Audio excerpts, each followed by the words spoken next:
आज बड़ा ख़ास पैगाम मेरे पास है। हर पैगाम ख़ास होता है। ये ख़ास इस वजह से है, इस पर लोग मनादी कम करते हैं या नहीं करते। इवन हमारे चर्च में भी इतनी ज़्यादा मैंने भी खुल के इस टॉपिक के ऊपर नहीं बोला।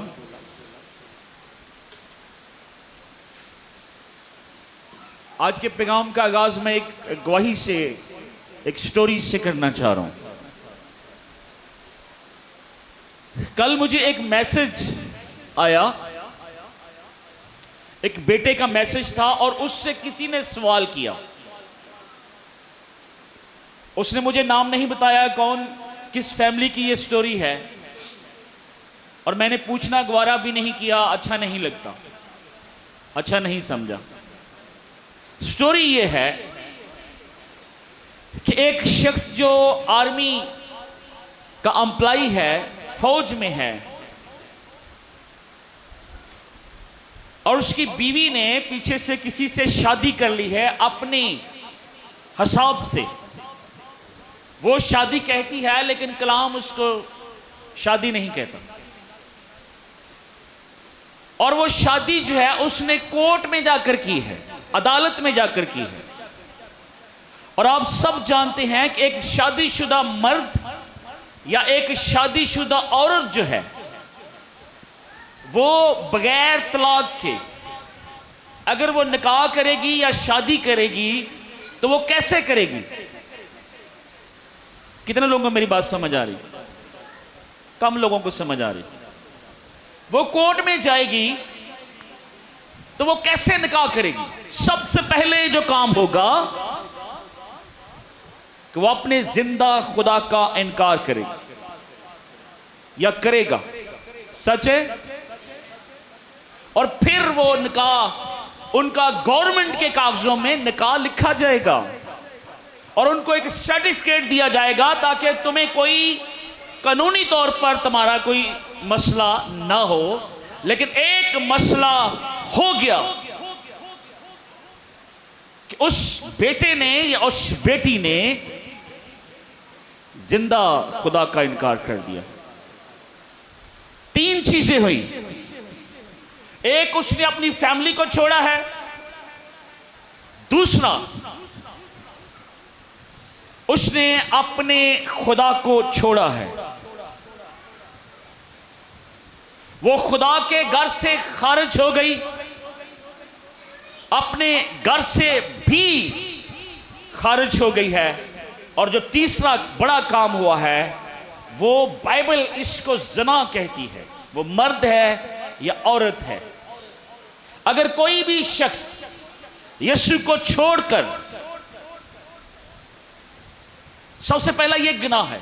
दूसरा जो है इसको हम ज़ना कहते हैं। कोई भी सर्टिफिकेट दे दे, और आजकल पादरी भी सर्टिफिकेट दे देते हैं बगैर किसी भी तरह की पूछगिछ के बगैर। वो भी समझ लें कि ज़ना का सर्टिफिकेट किसी के हाथ में दे रहे होते हैं। अब स्टोरी ये है कि वो औरत चंद सालों के बाद उसको एहसास हुआ कि मैंने गलत किया है और मैं अपने शोहर के पास जाना चाह रही हूं। उसका कौन सा शोहर है? क्या उसका शोहर रहा? मेरे साथ हैं? हाँ, उसके शोहर के पास राइट है, हक है कि वो दूसरी शादी कर सकता है। बाइबल उसको इजाजत देती है। लेकिन क्या ये बेटी वापस आ सकती है? आप में से बहुत से लोग सोचते होंगे खुदा मेहरबान है, खुदा फजल और तरस से भरा हुआ है और हमें किसी की अदालत नहीं करनी। आप सही सोचते हैं। खुदा मेहरबान है, खुदा वफादार है, खुदा प्यार और तरस से भरा हुआ खुदा है। लेकिन खुदा ने भी कहीं ना कहीं एक बाउंड्री खड़ी कर दी है, दीवार लगा दी है, फुल स्टॉप लग गया है। ये रेड लाइन है, इससे आगे आप नहीं जा सकते। और ये रेड लाइन हमें इब्रानियों के खत में नजर आती है। इब्रानियों का खत पढ़िए, नहीं मैं सिर्फ आपके साथ शेयर करो। 6 बाब में लिखा है, खुदा के कलाम में लिखा है, 4थी आयत में, क्योंकि जिन लोगों के दिल एक बार रोशन हो गए और वो आसमानी बख्शिश का मजा चख चुके और रूल कुदस में शरीक हो गए और खुदा के उम्दा कलाम और आइंदा जहां की खूबतों का जायका ले चुके, अगर वो बरगश्ता हो जाए, याद रखें किन की बात हो रही है, जिनके दिल एक दफा रोशन हो गए, आसमानी बख्शिश का मजा चख चुके, रूल कुदस में शरीक हो गए और खुदा के उम्दा कलाम, कलाम में सुनिया उन्होंने, उम्दा कलाम और आइंदा जहां की कुव्वतों का जायका ले चुके।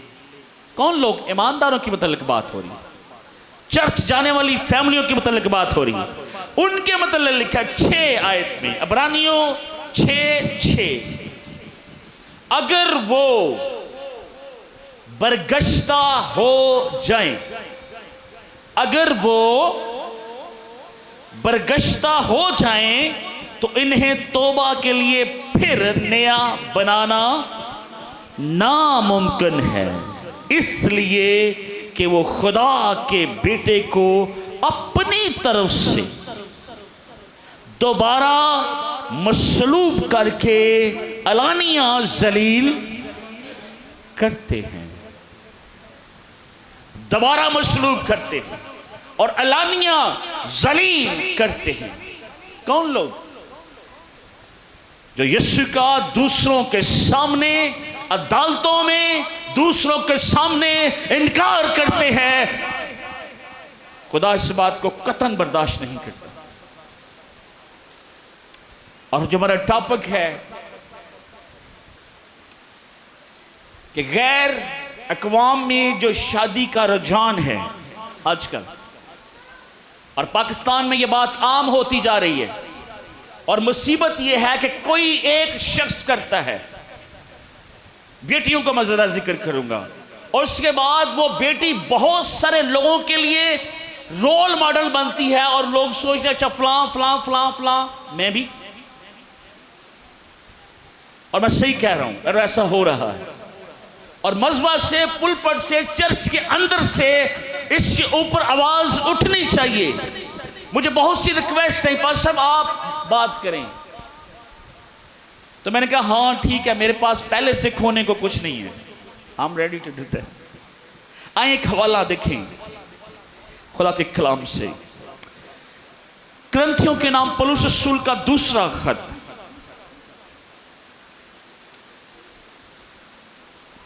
और उसका 6 बाब, verse number 14, chapter number 6, second Corinthian, दूसरा करंथियों, उसका 6 बाब और उसकी 14 आयत मुकद्दसा से मैं आपके लिए पढ़ूंगा। एक ही आयत पढ़ूंगा। खुदा उनके कलाम में लिखा है, बेईमानों के साथ ना हमवार जुए में, जिन्ना कोल बाइबल ले पढ़ो, क्या करो जी। अच्छा, एक ट्रांसलेशन में मैंने पढ़ा कि काफरों के साथ मेल मिलाप, ये जो लफ्ज है ये टेक्निकली इस खित्ते के लिए ये परफेक्ट है। बेईमानों कोई भी हो सकता है, जो यीशु पर ईमान नहीं रखता, जो यीशु को खुदावन नहीं मानता, जो यीशु को नजात हिंदा नहीं मानता, वो बेईमान है। क्योंकि रासबाजी और बेदीनी में क्या,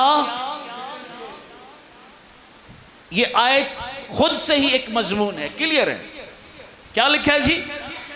क्योंकि रासबाजी और बेदीनी में ते जिन्ना मर्जी तुसी लिबरल हो के करी जाए, करी जाओ, अगला नहीं जे मानदा, वो कहता नहीं, नो नहीं हो सकता, नामुमकिन है, नेवर। या रोशनी और तरीकी में क्या शक, क्या रोशनी और तरीकी, बंदी मिद्रा जी, क्या रोशनी और तरीकी का मेल मिलाप हो सकता है? नो। 15वीं आयत में मसीह को बलियाल के साथ क्या मुआफकत? ये देवता है जिसकी लोग पूजा करते थे। अभी हम देखेंगे इसको भी। या ईमानदार का बेईमान से क्या वास्ता? बेईमानों के साथ ना हमवार जुए में। बाइबल इसको कहती है, ए जुआ मेरी बेटी मेरे बेटे ना हमवार है और ये खतरनाक है। और खुदा का कलाम कहता है इस जुए में मत जुतो, मत ऐसा करो, इस तरफ मत जाओ, इस तरफ अंधेरा है, इस तरफ अंधा कुआं है, इस तरफ जलती हुई आग है, इस तरफ गंधक है, इस तरफ खुदा का गजब है, इस तरफ खुदा की लानत है, इस तरफ खुदा मना कर रहा है। कल हम एक कैलकुलेशन कर रहे थे और मैंने अपनी बेटी से कहा जरा मुझे कैलकुलेशन करके बताओ कि दुनिया में कुल कितने इंसान हैं। उसने गूगल किया, वो कह रही डैडी शायद 8 अरब हैं, लेकिन 7-8 अरब लोग हैं। उसमें से शायद 3.5 अरब लोग जो है वो यीशु को मानते हैं। 3.5 अरब लोग, और उनका ख्याल है कि यीशु, ईमान है कि यीशु जिंदा है। मसीहों का ईमान है कि यीशु मौत दफन हुआ और तीसरे दिन मुर्दों में से, और वो जिंदा आसमान पर है। और एक और भी ग्रुप है जो तकरीबन 2 अरब या 2.25 अरब के करीब है। आप समझ रहे मैं किन की बात कर रहा हूं। ईमान उनका भी है कि यीशु जिंदा है। मेरी बात को समझ रहे? इसका मतलब की है कि तकरीबन 4.5 अरब तो भी ज्यादा लोग इस बात पर यकीन रखते हैं कि हमारा यीशु जिसकी आज हम यहां प्रस्तुत करने बैठे हुए हैं वो आसमान पर जिंदा है। दुनिया के 4.5 अरब लोग, और उस यीशु को अगर छोड़ा जाए, उस यीशु का अगर इनकार किया जाए तो हौलनाक है। जिंदा खुदा के हाथों में पड़ना गजबनाक है, हौलनाक है, तकलीफ दे है। आपकी मर्जी है और अपने बच्चों को सिखाना है। आए चंद रेफरेंस, बाइबल मत खोले, मैं सिर्फ आपको बताऊंगा चंद पुराने अहदनामा से हम चंद मिसालें देखेंगे कि जब लोगों ने ऐसा किया तो खुदा ने उनके साथ क्या किया। सबसे बड़ी मिसाल सुलेमान बादशाह का जिक्र है कि उसने शादियां की, गैर कौमों में उसने शादियां की। पहला सलातीन में इसका जिक्र है। आप बाइबल को मत खोलें। और जिन औरतों से उसने शादी की वो मिस्र से थी, मुआबी थी, अमोनी थी, अदोमी थी, सेदोन से थी, हत्ती थी। और कलाम में लिखा है जब उसने ऐसा किया तो उसका दिल खुदावन से फिर गया। क्या हुआ जी? उसका दिल खुदावन से क्यों फिर गया? क्योंकि वो बीवियों की मोहब्बत में सारी चीजें वो करता था जो उसकी बीवियां कर रही थी। उसने क्या किया अपनी बीवियों के साथ मिलकर? लिखा है उसने अपनी बीवियों के लिए बाल, अस्तारात, कमूस और मुल्क के लिए कुर्बान गाहें बनाई। और खुदा का गज़ब भड़का और उसने सुलेमान से बादशाही छीनने का फैसला किया। वो बाल का पुजारी हो गया। वो देवी देवताओं के सामने कुर्बानियां चढ़ाने लगा। वो बुतों की प्रस्तुत करने लगा। उसने बुत खाने बना दिए। और सोचे जिस खुदा ने दाऊद को बादशाह बनाया और एक चरवाहे से छोटे से बच्चे को बादशाह के महल में उसके दस्तरखान में शाऊल के साथ उठा दिया और बच्चे से जाती जूलियत का मरवा दिया। सुलेमान उस खुदा को जानता है, लेकिन ये इश्क एडी भैड़ी मर्ज है और ये हब्स ऐसी भैड़ी मर्ज है कि कलाम को, खुदा को जानते हुए लोग फिर जाते हैं और एक वक्त आता है जब उनको एहसास होता है और उस वक्त देर हो चुकी होती है, टाइम गुजर चुका होता है। वक्त से पहले फैसला करना है, बुरा वक्त आने से पहले फैसला करना है, अपने बच्चों को सिखाना है। उसने क्या किया?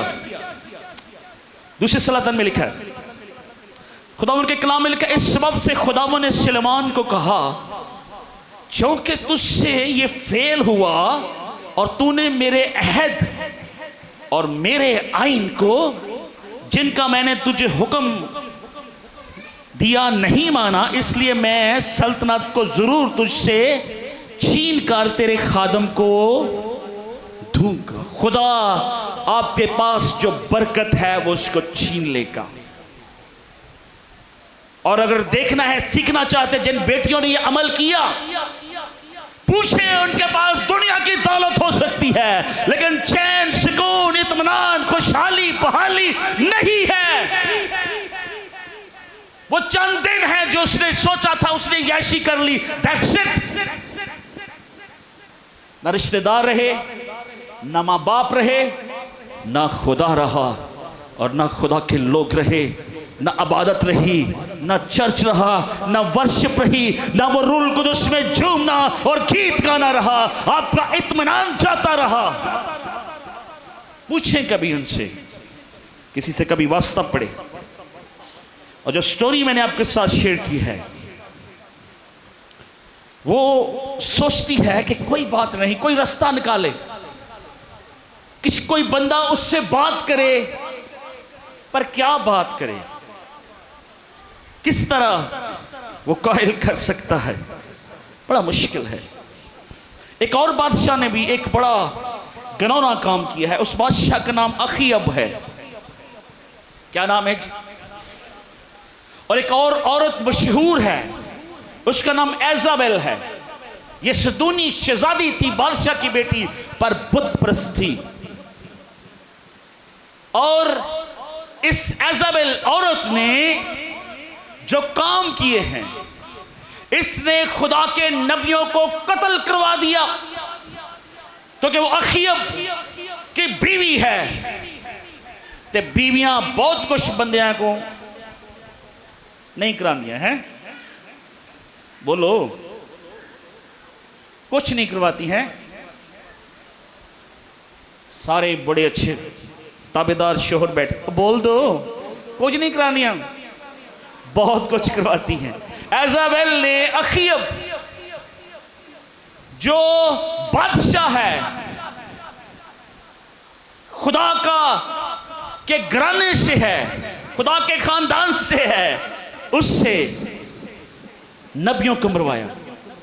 और एलिया बेचारा इस औरत से छुपता फिर रहा है और एजाबेल ने अखीयब को एलिया का दुश्मन बना दिया है और वो खुद बुत परस्ती करती है और अखीयब बादशाह भी उसके साथ मिलकर यही काम करता है। और इस औरत ने इसराइल में बाल की इबादत गाह कायम की। बाल जो देवता था, इसराइल में बाल की इतना बड़ा घिनौना जुर्म शुरू से पढ़कर देख ले, क्रूज से लेकर, कि जब जब खुदा के लोगों ने बुत परस्ती की, ऐसा घिनौना काम किया, खुदा का गजब उनके ऊपर भड़का। लेकिन यहां पर एजाबेल ने यहां तक ले आई है बादशाह को, और वो कबूल है क्योंकि बादशाह ने हुक्म कर दिया है। और सब लोग जो हैं बाल के पुजारी हो गए हैं। उसके बाद एलिया जो दौड़ता फिरता है, इस औरत से इतना वो गमज़दा था कि एक जगह पे वो कह रहा है, खुदावंद मुझे मार दे, मैं इस औरत से नहीं जीत सकता, मैं तंग आ गया हूं, मैं हार गया हूं। इतना जलाली नबी एक बुतप्रस्त औरत से हारा क्यों है? क्योंकि एक खुदा के बंदा ने उससे शादी की है और वो एक खास सीट पर बैठी हुई है। एक और स्टोरी हम देखते हैं पुराने अहद में, सब लोग जानते हैं, शमसून और दलैला की स्टोरी। क्या किया शमसून ने? जबरदस्ती शादी की शमसून ने, जिद करके शादी की, और जब शादी हो गई तो शमसून ने क्या कुछ खोया। ना सिर्फ आंखें खोई, ना सिर्फ बरकत जो उसके पास थी, जो कुव्वत और जोर और मसा था उसके पास, जिस्मानी ताकत, रूहानी ताकत, सारी बरकत, इस्राएल के कदूस का हाथ, अब्राहम और इसहाक और याकूब के खुदा का हाथ शमसून से पीछे हट गया और वो शमसून को उस सतह पर लेकर आई कि वो गैर कौमों के लिए एक तमाशा करने वाला बन गया। और आज बहुत सारे बेटे और बेटियां महज तमाशा है, कुछ नहीं है। अपने घर वालों के लिए, दुनिया के लिए वो तमाशा है। और शमसून ने बहुत कुछ खोया। किस लिए? जब आखिरी हिस्सा हम पढ़ते हैं शमसून की स्टोरी का, तो अब उसके अंदर कोई ख्वाहिश नहीं। उसने जो टाइम गुजारना था गुजार लिया, हो गया सब। जो उसके मन की ख्वाहिश थी, जो उसके जिस्म की ख्वाहिश थी, वो सब उसने किया। अब वो मिन्नत कर रहा है और खुदा भला है, खुदा ने उसको दोबारा से कुव्वत दी। वो कहता खुदावंद एक दफा मुझे जोर दे दे, और कलाम में लिखा कि खुदावंद ने उसको जोर दिया।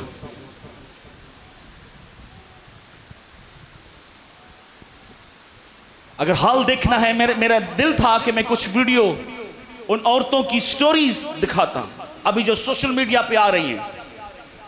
बाद में उनको छोड़ा गया और कुछ बड़ी गलत जगह पर जाकर बैठ गई। अब घर के लिए दरवाजे बंद हैं, वो घर वापस नहीं आ सकती।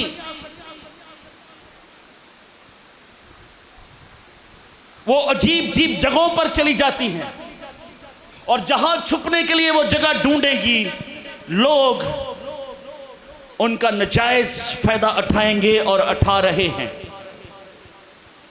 कोई 100 में से अगर आपको लगता है वो लग्जरी लाइफ गुजार रही है, कभी चंद दिन उसके साथ रहकर देखें कि उसकी लाइफ कितनी भयानक है।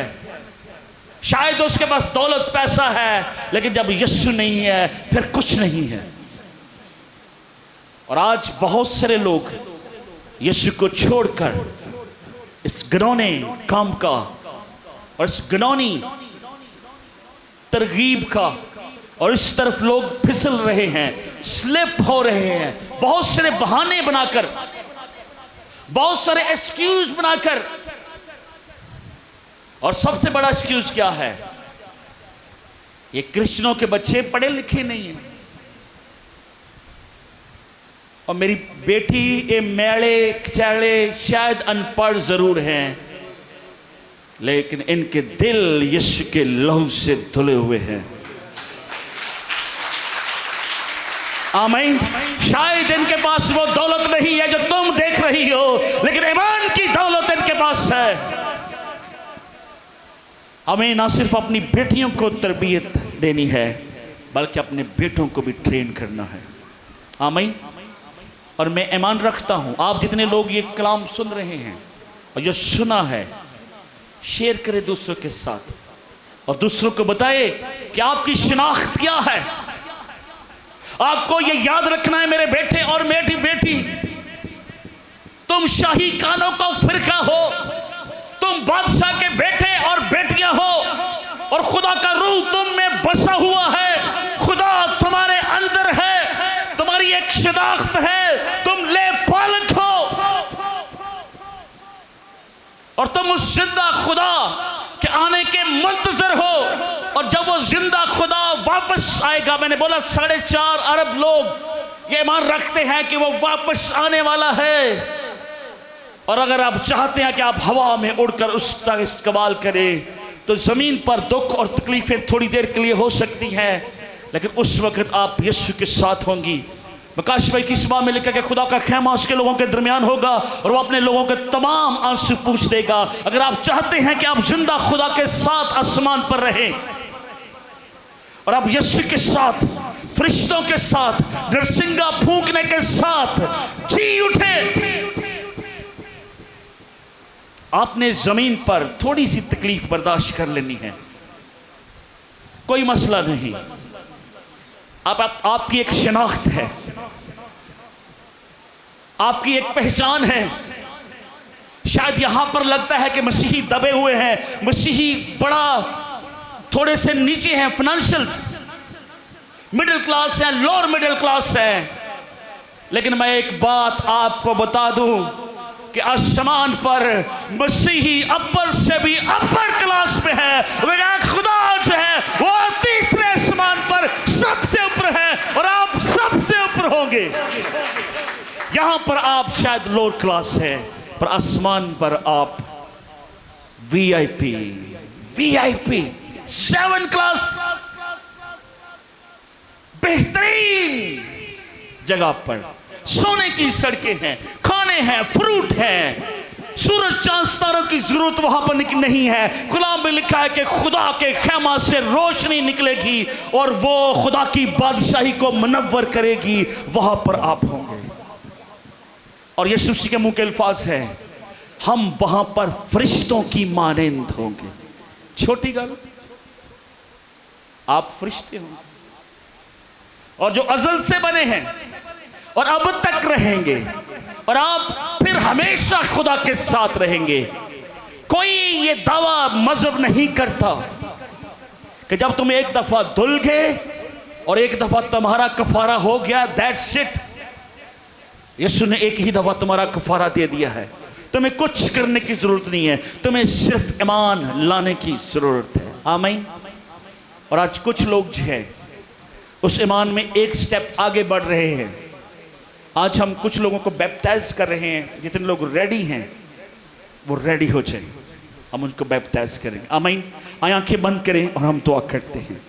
Thank you Jesus, hallelujah.